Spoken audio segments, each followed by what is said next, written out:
This morning, we're going to be talking about pulse electromagnetic fields. And it's a technology that can emulate a lot of the health benefits of functional medicine. It's kind of amazing how many things this technology does. It's also amazing how much research there is, and it's amazing how much clinical efficacy you can prove on this, considering no one's ever heard of it. So we're going to go right into it. When we're talking about pulse electromagnetic energy, again, we're talking about a modality that can affect cells, it can affect tissues, it can affect inflammatory states, reactive oxygen species, and general health of the individual. It's pretty spectacular. This is going to be the first in our Vibrant Health series. We're kind of reintroducing that name and that concept from a radio show that I did about 15 years ago in San Francisco. So what is pulse electromagnetics? So pulse electromagnetic therapy is a healing modality that uses low intensity electromagnetic fields to repair tissues and restore cellular charge. Now everybody's heard of EMF, and we understand that EMF can be neurologically damaging. We understand that it takes away energy. We understand that it contributes to something we call electrosmog. This is not that. So this is direct current. This is like the natural frequencies that occur in the earth, and it's frequencies that it turns out our body needs. So in this particular case, PEMF is electronically created by a generator, transmitted in copper coils, and then transferred to the cells in our bodies. It increases the function of cell membranes and predominantly mitochondria, so we can address energy and cellular restoration. So how does this work? One of the things that was kind of interesting to me is that this is an energetic modality. It uses electron cascades. It generates an ion field that donates electrons, so very much like a very elaborate electronic stim, but it goes way beyond that because of the frequency determination. There's two different kinds of frequencies that we're all subject to all the time. The first is the geomagnetic field, the energy from the earth. The nickel core of the earth generates a atmospheric electronic field really from the ground between 1 and 3.5 hertz. There's a lot of supposition that these fields are changing, maybe weakening. At any rate, we don't walk on the earth very much these days because we walk on concrete pads, we're in insulated cars, and our shoes don't allow EMF through them. So this source of energy that our cells depend on is being diminished. The other source of energy that is kind of surreal is that at any one point between 7,000 and 100,000 lightning strikes hit the earth every day. What happens is that generates an ion field at a specific frequency that is a significant electrical charge. So these are called Schumann waves, and basically from the earth up to the outer ionosphere, we've got a 7.6 hertz wavelength charge. Coincidentally, this first level is looking like delta waves on an EMG, and the second level is looking like alpha waves on an EMG. So this 1 to 30 hertz frequency turns out to be the energies or the frequencies that we can use for healing modalities. In neurofeedback, we're fine-tuning those, and these we're picking from a selection that matches which kind of tissue we're trying to heal. So this all goes back over 100 years. Nikolai Tesla really was a genius. This guy made 3-foot copper coils and pulsed low-level, low-intensity electromagnetic fields through them over 100 years ago and was healing a wide variety of things. It went another 20 years, and until they actually figured out what Schumann waves were these specific airborne frequencies that are a requirement for life, and actually understanding what the frequencies were. Scientist Weaver in the Max Planck Institute discovered that Schumann wave alignment was the same as alpha waves in EEG. Later, when we had space stations and people were devoid of the input of the Schumann waves, we found that it created psychosis, and among the other deleterious effects of space travel, adding Schumann wave generators is one of the things that they're doing in the space stations now. So NASA not only endorses PEMF, NASA is largely responsible for PEMF being used in any kind of a context. Basically, they did the initial research on bone loss in gravity-free environments. They were trying to get forceful exercise. They were trying to do things nutritionally. And what they found is that PEMF worked better than anything, and it stimulated cell growth of bones, osteoblast activity, by 400%. These are very similar numbers to what we're getting clinically and very similar to numbers to what the research says. So imagine this. You have a bone that's broken or a sprain that's trying to heal, and you can increase the speed of that, the efficacy of the healing systems by 400%. It speaks volumes in terms of the clinical use of this. So it turns out this 0 to 30 hertz, in the upper corner, that's a brain map. So that's a QEEG brain map that we use before we do neurofeedback on patients. These are the same frequencies. Delta waves are 1 to 4 hertz. Theta waves are 5 to 8. Alpha waves is the next set, and you have beta and low beta, and then gamma after that. Clinically, we can describe PEMF as frequency entrainment for the body. So its cellular recharge is actually providing ions and energy, but it's also providing entrainment, which means you can go specifically to the type of energy the patient doesn't have and provide that. So how does it work? Again, there's an embarrassment of information about this. I've really had to try to work to simplify things. There's 4 or 5 ways of looking at PEMF. I have some of them here, and you'll see that I've characterized it different ways even beyond this. But the first is that your body's a battery, and more for the people who are physics savvy, it's more like a capacitor. So your body holds a charge. The individual cells hold a charge. When they hold that charge, that cell is healthy. If they lose the charge, there's a ton of science that says you begin to introduce diseases, and I'll talk a little bit more about that. PEMF specifically charges the resting membrane threshold. So cells are sitting at about minus 70 millivolts. It actually, can put it back there when you've got an unhealthy lowering of that charge. PEMF specifically upregulates mitochondrial function. Mitochondria, as you remember from high school biology, is an organelle that we got from the primeval ooze. It's one-sided DNA. It's easy to hurt. It's easy to injure, and therefore creating a long-term fatigue state. PEMF works directly on the mitochondria to reverse some of that. And you end up saying a lot of those kind of statements about PEMF. That it rebuilds tissue, it reverses inflammation, it actually grows new nerves, it actually grows new bone. Statements that we kind of theorized 10 years ago about a lot of the things in functional medicine. Now there's hard science and numbers all over the place, and I'm going to show you those.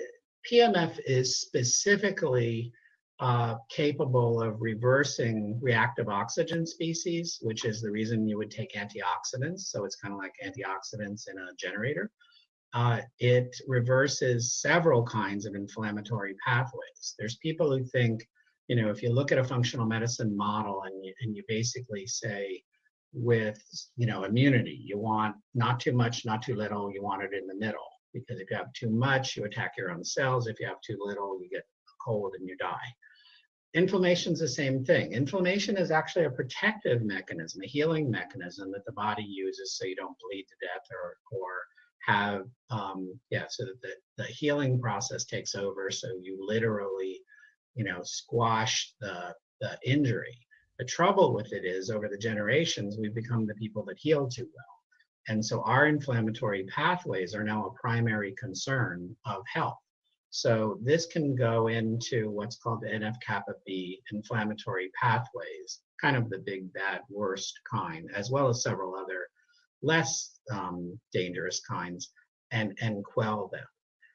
Additionally, it creates an ionic balance within the cell. We're all basically salt water, come from the sea, and that sodium potassium pump and then the calcium pumps all have to be normalized and regulated.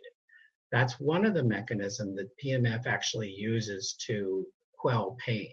It stops the ability of the body to re-trigger a pain signal. So PEMF is really good for pain reduction at the same time while actually doing something substantial for the cell. In neurology, we're talking about brain pathway restoration, brainwave frequencies matching our neurofeedback techniques.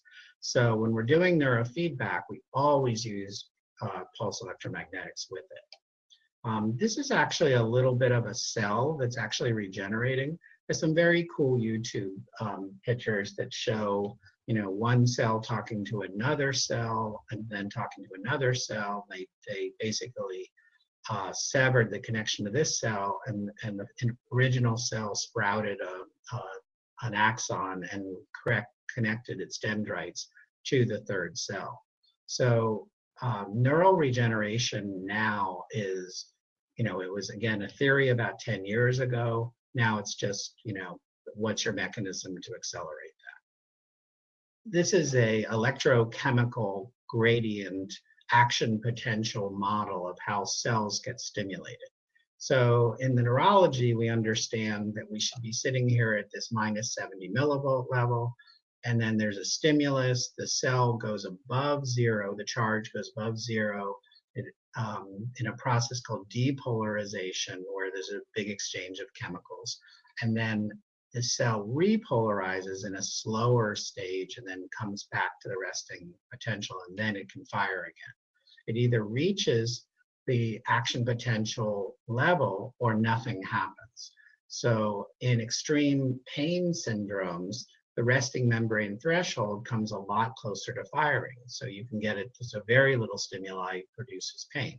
In fibromyalgia and in chronic pain conditions, you can get it so that no stimuli, light, something like that, actually creates pain. One of the things that's necessary to fire is you need your resting membrane threshold to be healthy enough to be maintained at this minus 70 millivolts, which takes energy. So without energy, you won't have it. But it also takes chemicals. So it takes sodium, potassium,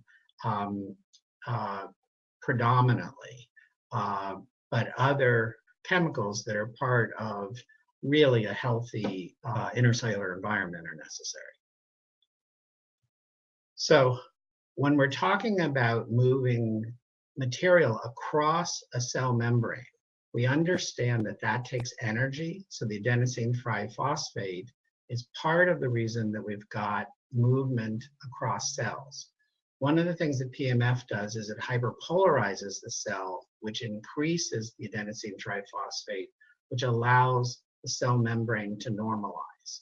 Said negatively, if a cell membrane can't normalize and the cell can't create energy, you set up the precursors for both cancer and amyloid plaque formation in Alzheimer's.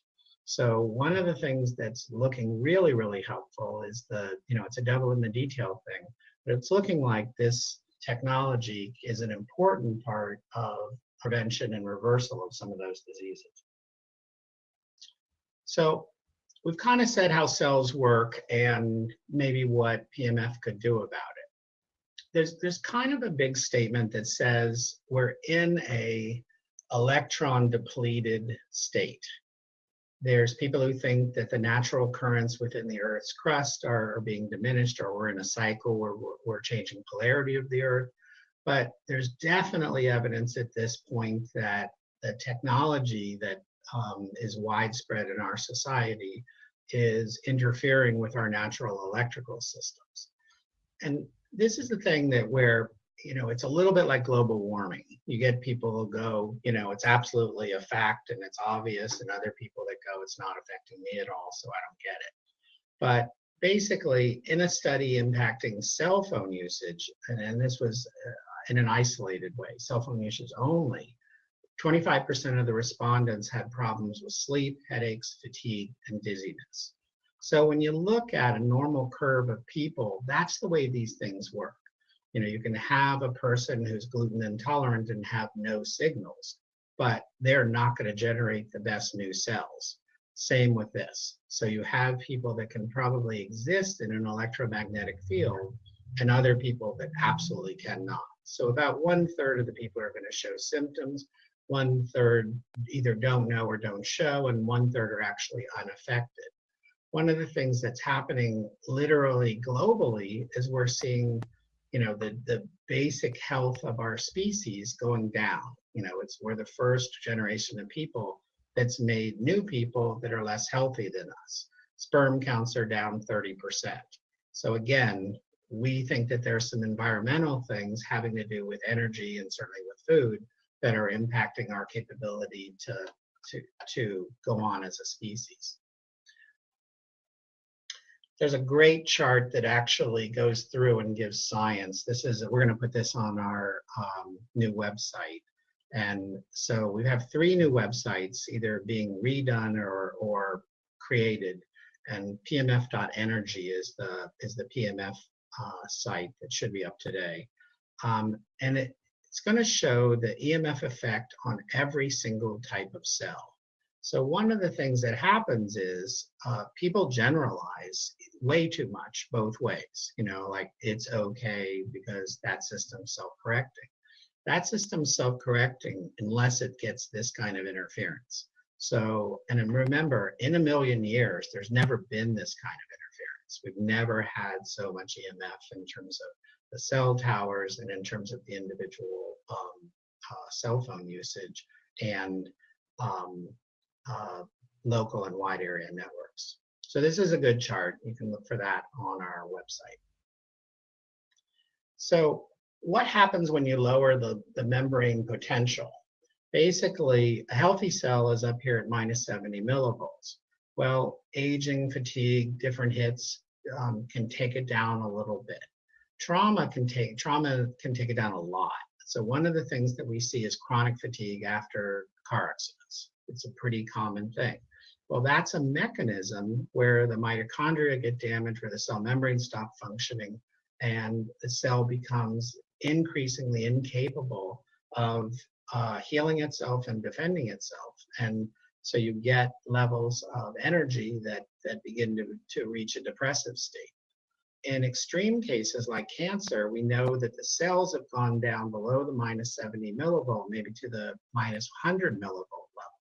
One of the problems with that is in your own white blood cell handling of your own cancer cells, you know, which is a normal process that happens every day, they're looking for it up here. So they're looking for -70 millivolt. If the thing is hiding at -100, in addition to the slime layer and in addition to the autoimmune tricks that the cancer cell plays, it's just not visible. It's not like on your radar.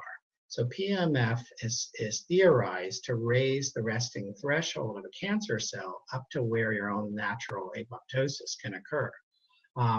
There is good preliminary indications that PEMF can certainly hold off the advent of the proliferation of cancer cells. So it's an exciting new, you can't make medical promises yet, but it's really an exciting new direction that's going on. In amyloid plaque formation in Alzheimer's, there's equal kinds of evidence being offered and being looked at seriously. So, you know, I think with Alzheimer's, we're probably not going to go the way we went with cancer, where we lock in, you know, the surgery, the chemicals, and the radiation, and basically say, you know, that's all the universe would ever provide. So in Alzheimer's, there's been some very high level, very good science that comes in and really is taking what looks like almost like a basic functional medicine approach to reversing the Alzheimer's plaques. In any case, we don't want -100 millivolt resting potentials. We want to get it up to -70. The impact on the PEMF energy of the cell is that you electronically change the charge of the cell by 1, donating electrons, and 2, increasing the spin of the electrons. So you're going to make more and more efficient a lot. So you're going to chemically normalize the sodium-potassium pump, and that makes the cell membrane more responsive to stimuli, more normal. So there's also tons of information on it improving the vascular systems. I haven't talked too much about that. We're more functional neurology, but there's evidence that there's big vascular changes that not only affect the ATP, the adenosine triphosphate function, but also vascular and lymphatic systems. From the science point of view, we're talking about decreasing pain by changing the normalization of the resting membrane threshold in the cell membrane, literally increasing mitochondrial function, so ATP production and increased energy. We're talking about regenerating bones, ligaments, eyes, nerves, other tissues, decreasing and managing inflammation and reactive oxygen species, balancing out immune and vascular functions, and accelerating detox. When I was in chiropractic college, one of the things they said is that if exercise was ever, a pill, it would be the most widely prescribed thing on earth. This is the closest thing. This, along with neurofeedback, it probably is the closest thing to a passive modality that actually fits that bill. Some other benefits of PEMF therapy. Yeah, in doing this research, there's almost been an embarrassment of riches here. So it does so many things, and there's so much research, you have to pick and choose which things you want to actually talk about. So this is again, a partial list, but again, more things than we can talk about in one webinar. So the PEMF research was a surprise. The first presentation I gave on this, I had seen a white paper on it at the International Functional Medicine Institute. It was a Russian scientist, very esoteric, super smart guy, and he's giving this white paper, and he's talking about this energy that can, basically buttress the body's natural energy fields and can specifically fix, in those days, really it was just mitochondria. So you can fix mitochondria with energy. And we were doing, cellular detoxification and mitochondrial resuscitation chemically. And that didn't work very well. It worked in about half of the people. It was still considered very much a work in progress. It wasn't, it wasn't one of the better, more successful protocols that anybody had. And nobody really knew what to do with chronic fatigue per se. Now this guy comes in and says, not only does this thing clinically work well, there's a ton of research on it. And this book was actually published in, it's Western European research, but it was 30 years of stuff. We're in the United States, we'd never heard of this. So I was at this conference, and they actually had 3 or 4 vendors. So they had the low intensity machines, which are like the little mats that, that you can do at home. And I tried a couple of those. It didn't do very much for me. I tried a high voltage system, 2 different high voltage systems. And at that time, I was post-operative from a failed knee operation. I had reflex sympathetic dystrophy. I was going to bed every night at 7 o'clock. I was 4 hours on the most powerful machine that they had. And by the second day, I was up 3 hours a day more. And that stuck. So naturally, I bought a couple of them and then did my own research and really began to understand this thing.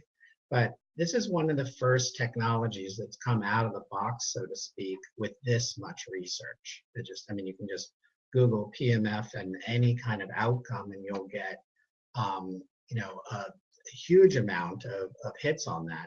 But also, you'll see that they're all successful. And I don't think I've seen one thing the worst we've seen is a neutral response, but we haven't seen one thing that said that there was a downside to using this technology. And the research is really set up to ferret that stuff out. So again, this is a different kind of technical introduction than we've had. It's existed, other groups know about it. We're kind of playing catch up in the United States. So when we're looking at the research, we get another embarrassment of riches. So restoring intercellular energy, decreasing inflammation, bone, cartilage reformation, vascular function. Literally, there's been a bunch of stuff on non-union bone fractures, migraine headaches, and depression, because people are trying to get individual machines FDA approved. We don't really care so much about the generation transmission media. I think that one of the things we're looking at, like our generators are very expensive, but they're also kind of top of the line. We're looking at technology coming down in price at a certain point and making it accessible across the board. But right now, we think that all of the transmission medias work in some kind of a way. If I had a home unit, that would be one thing, for my family and at our home. Clinically, we have more powerful units. They're much faster, and they seem to work across a broader range of conditions. In looking at the research, probably the most dramatic research, because it's so visual, is about non-union bone fractures. So not only will PEMF increase intercellular matrix proteins and the production of the proteins that kind of make new bone matrix, the osteoblasts are the things that lay down bone, the osteoclasts are the things that eat and kind of remodel bone. So you look here, and so this is a slipped bone down. So it's gone, to the side. This is a non-union bone fracture. These are really bad because they end up, creating infection, and they end up being potentials for, plates being put in and everything else. So in this particular study, this person went 10 months without union. They then treated with PEMF, and they treated for 3 months, and they've got a seal on the bone. Now, not the prettiest bone union I ever saw in my life. I think I would have preferred to have that surgically aligned before I let it do that. But this guy, C, is way better than A. And this is done with orthopedic surgeons who are not generally in, the business of being open to technology that directly competes with surgery. So what we're seeing in the literature is PEMF raises successful outcomes of non-union bone fractures from, initially it was like 27%, and then it went to like 50. Now it's 87% as an average in multiple studies. So, and they've kind of got this down at the detailed level. And that's something I want to emphasize rather than any one condition. When we're talking about intercellular healing, we know some stuff about it when we go to the different tissues. And the research has been done that shows how PEMF actually affects and improves either the cellular reserves, the cellular energy, or the specific mechanism.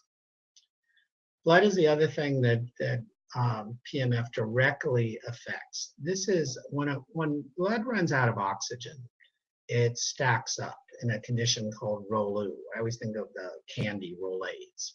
And so these are deoxygenated. And then remember, blood is a corpuscle shape in order to fit through small blood vessels. There's no way this thing's fitting anywhere. So it essentially creates a hypoxic situation in the distal cells. So what PEMF does is it actually changes the pH of the cell, making the cell more alkaline, and enables the blood to release up to 10 times more oxygen in the cell. So think about that statement. So this thing does the same thing as juicing on some level. And it directly affects cell. This is the dark field microscopy, which is a whole little science in itself. But basically, they're seeing these clumped together cells being free floating and changing their molecular presentation so that they are able to release, the hemoglobin is able to release the oxygen. This is pretty spectacular stuff. So it can fix bones that aren't touching each other. It can restore blood capability. Keep it on going. There's lots of studies about decreases in inflammatory markers. And this one is an IL-1B, there's IL-6 and TNF-alpha markers, which are these are the inflammatory cytokines or inflammatory molecules that our body uses to heal. When you have too many, then we get the redness, the swelling, the pain, and really the lack of healing. So too much inflammation stops healing. So basically in this study where they basically did 15 minutes a day of PMF for 3 days, so relatively short duration, they decreased the production of inflammatory markers by 50%. There's not very many other things that are non-drug that can do that. When we're looking at specific conditions, because what happens is people come, to our clinic and to doctors in general with things wrong.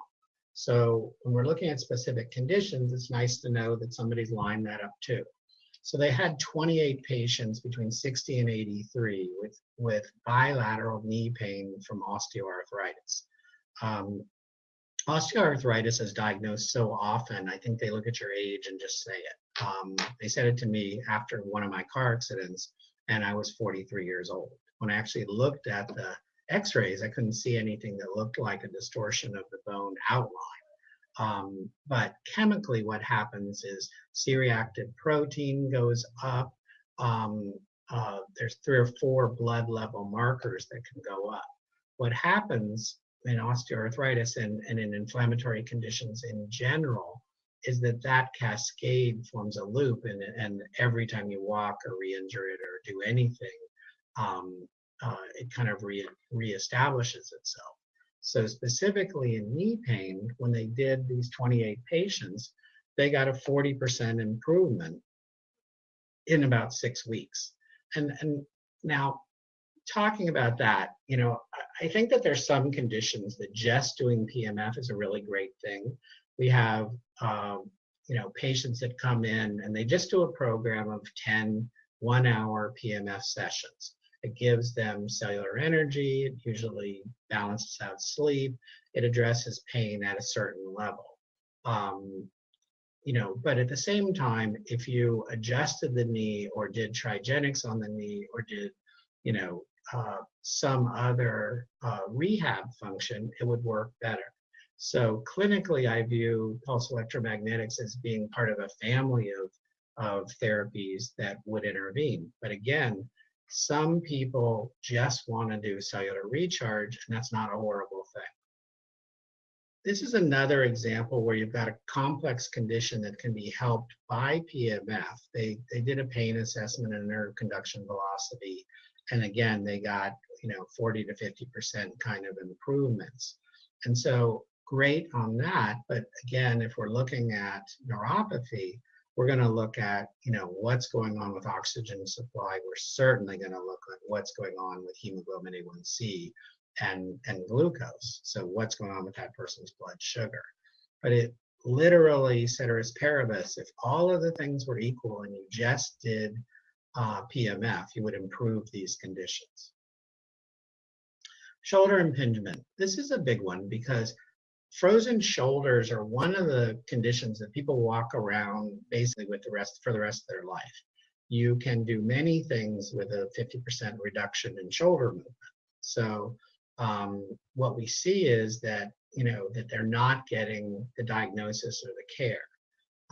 In this particular case, there's 2 things you look at in a shoulder. Can you abduct? Can you move your hand from the side to above your head? And can you do it with strength? And what they found is in this particular group, again, they got a 30 to 40% improvement in 40 to 60-year-olds.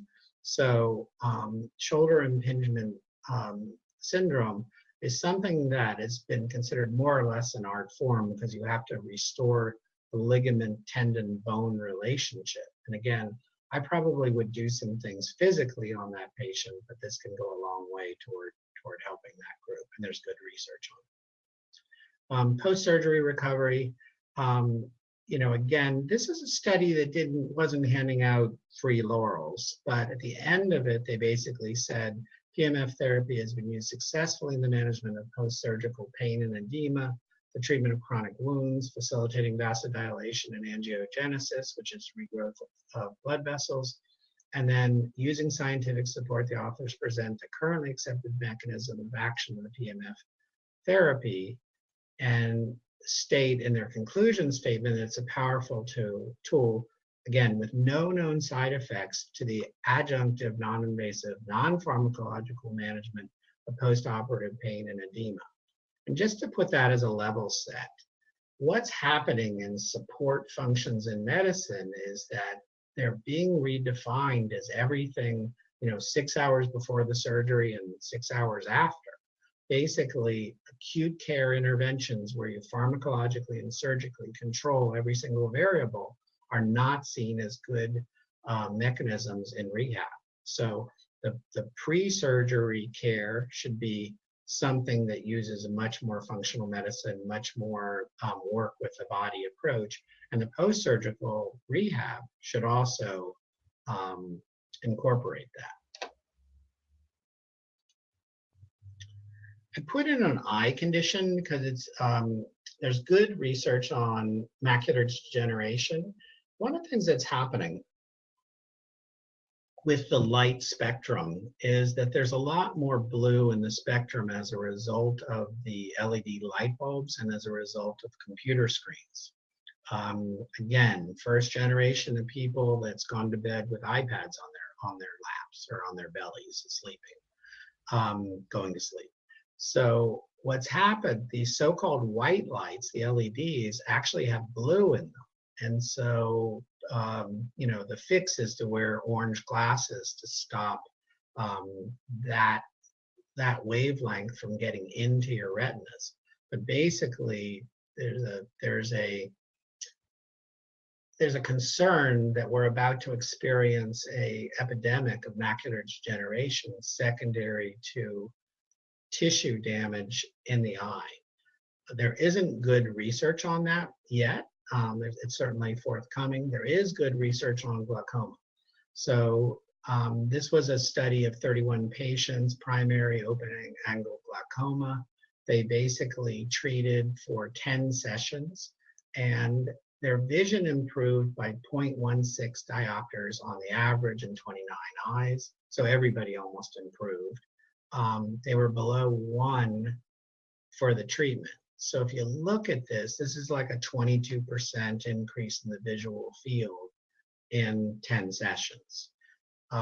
Again, there's nothing nutritionally that can compare to this. Lutein, xanthan, any of the high-related antioxidants cannot do that. Again, if I had this condition, I would do those things also, but I would use directed pulse electromagnetics with an idea of supporting the cell membranes and the mitochondria of the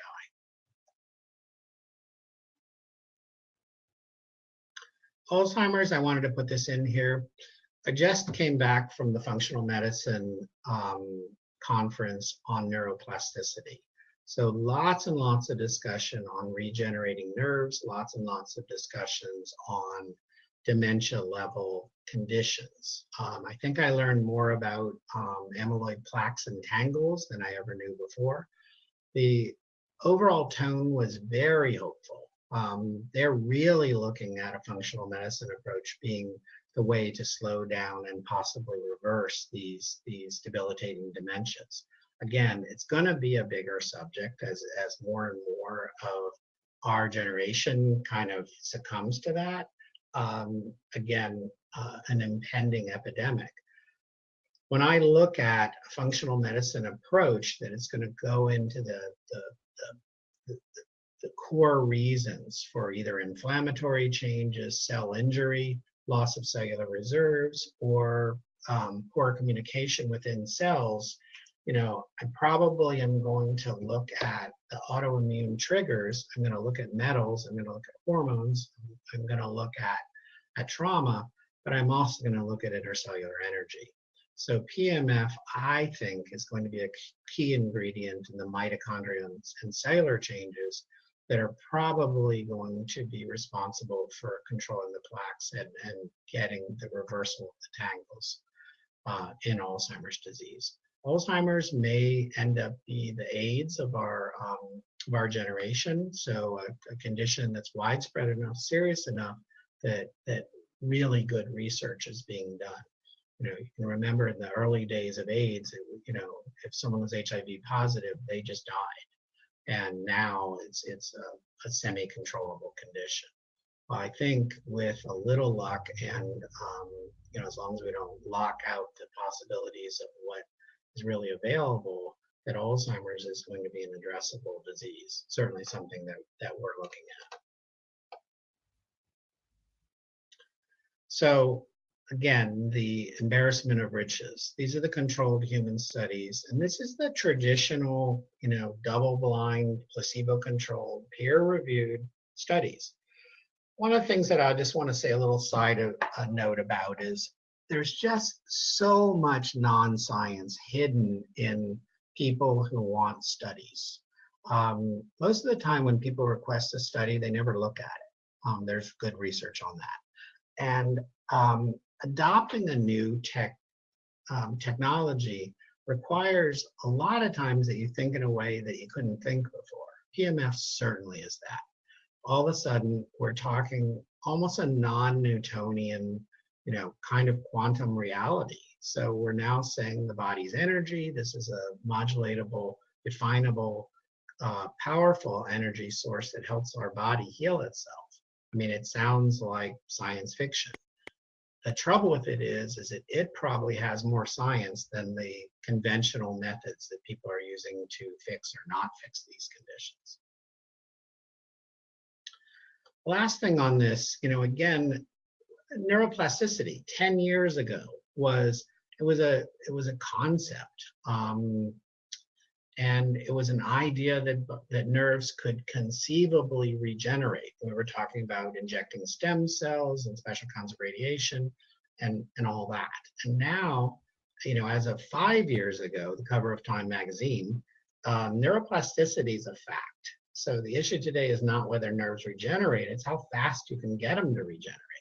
So, when we're looking at paralyzed arms or brachial plexus nerve grafts that, where the arm was paralyzed before and then not, we think that PEMF is part of a regime that is enabling the nerve regeneration to go between 2 and 4 times faster.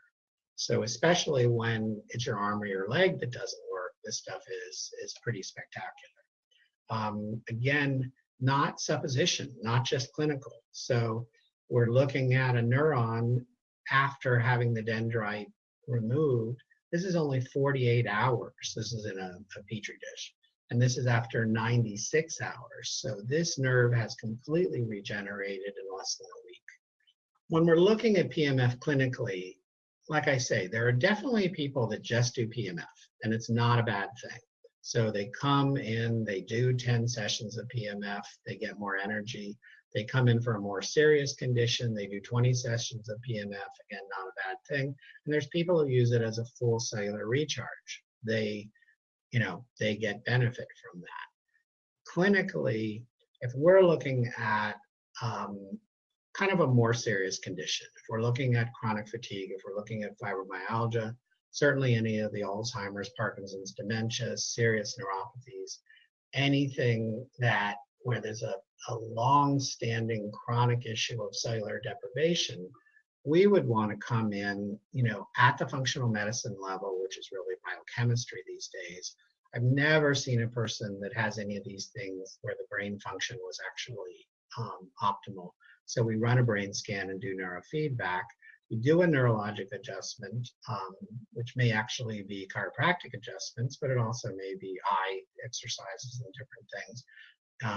50% of the time they've got something wrong with their appendicular skeleton or a disc, you do that. And you do pulse electromagnetics. So in a complex chronic neurometabolic functional medicine condition, there's a lot more therapies and a lot more sophisticated approach you can individualize. At the same time, PEMF really restores many of the systems that we work on in functional medicine. So for really the first time ever, people have a choice.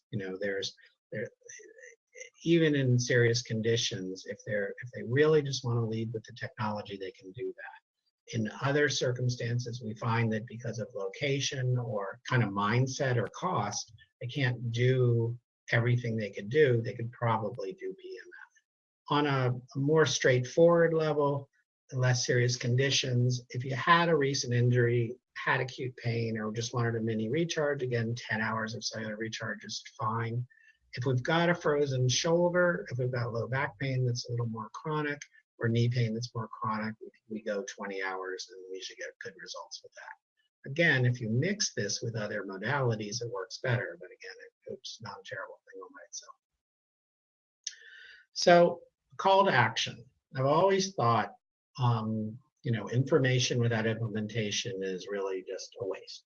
So the day that I heard my first talk from this Russian guy at the IFIM, I went and bought 2 of the units that day. I sat on the thing, I figured it out, the technology matched what I knew was going to be good or I anticipated, and then I just bought them.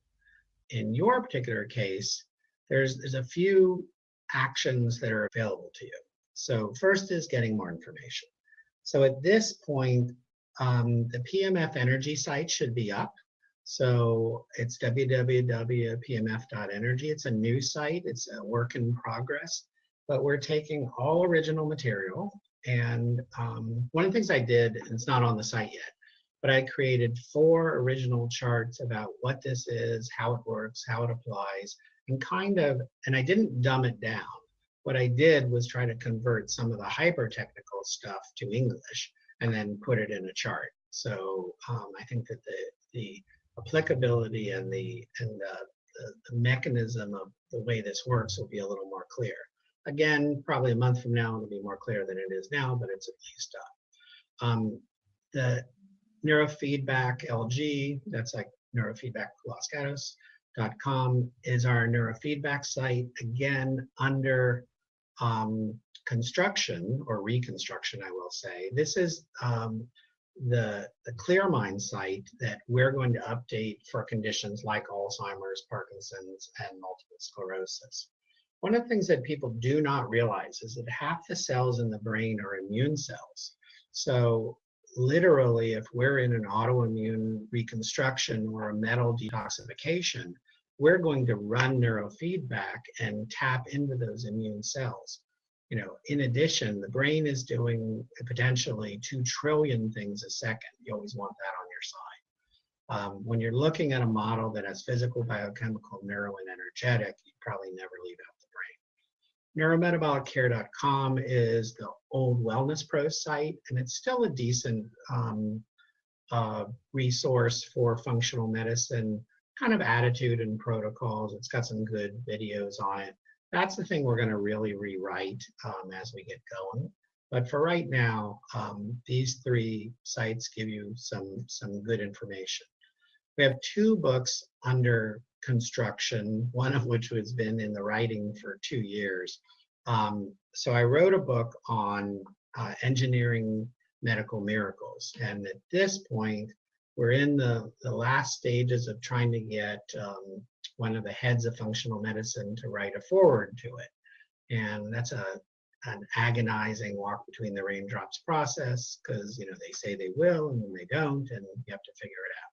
So we're either going to push that button or get somebody else to do it, but that book should be out in probably about 8 weeks. So we're looking at that.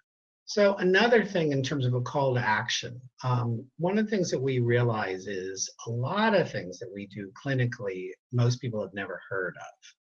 Conventional approaches are probably years away from adopting the technology. PEMF is new, we get that.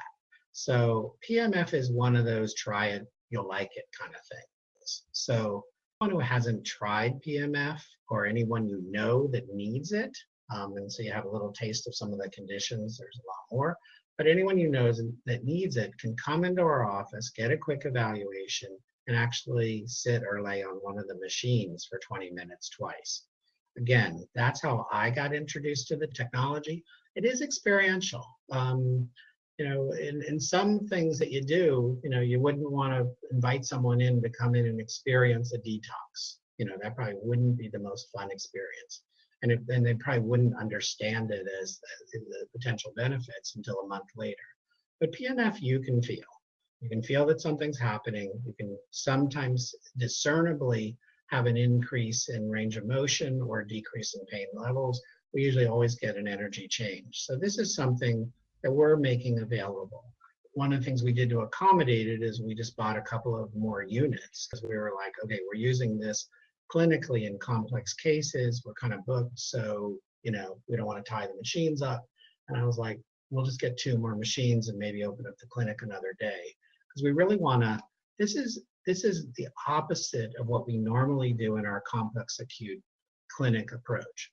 Normally, we take the sickest people that we can find, work out, the most advantageous individualized program that usually has 4 or 5 parts for them and take 10 to 20 weeks to resolve it. This isn't that. This is, something isn't going quite right, or your energy is not quite right, or you've got a physical body part that hasn't been responding to therapy. And now, can you use a powerful energetic charge to change that? So again, we want to make that available. The other thing you can do is kind of stick with this series. I had a Vibrant Health series radio station in San Francisco with Dr. Shauna. We took kind of the subjects of the day, and in those days we were kind of defending functional medicine approaches up against conventional approaches. Now it's not, we don't have to do that quite so much because the science is kind of in and the results are kind of in. But I like the title. So Vibrant Health really speaks to your biochemical individuality. So we run a clinic that's predominantly a rehab clinic. We run a clinic that takes, again, sick people and gets them to be normal plus. This is a little more than that. This is self-actualizing. This is combining neurology, biochemistry, technology in a way that supercharges you. So we're now interested in getting people beyond infirmity, but we're actually interested in getting people to have enough energy to run their whole lives. So this series is playing out like this. We're probably going to do 1 a week for a while. This is the Cellular Recharge using PEMF. We're going to be looking at Alzheimer's and memory loss next week. We're going to be looking at post-concussive syndrome and mild traumatic brain injuries the next week, big subject. Learning and attention. Learning and attention is ADD, but it's also, what happens to the mature brain and why we stop learning and the effects of that. We're going to replay or actually re-record the anxiety and depression webinar. There's some new material on that from the IFM, and we're going to put that together. So this series should give you, for one, details at a chemical, neurologic, medical, energetic level, but it should also give you some resources to use for yourself, for your family, and for your friends that are defensible. Again, 25 years of doing functional medicine, we've probably spent 1/3 of our time defending whether any of this stuff makes sense. So kind of in a stage where we're not developing new techniques, now it's time to kind of get the word out there. So if you can help with that and expand the message and the number of people looking at that, that's a great thing. So I want to thank you for attending the webinar, especially those of you who are attending it the second time after our massive amounts of technical sidesteps last week. And then feel free to contact our office to get your 2 free PEMF sessions. If you haven't had PEMF and you're listening to this, you should come here and get that. All right. You all have a good day. Thank you.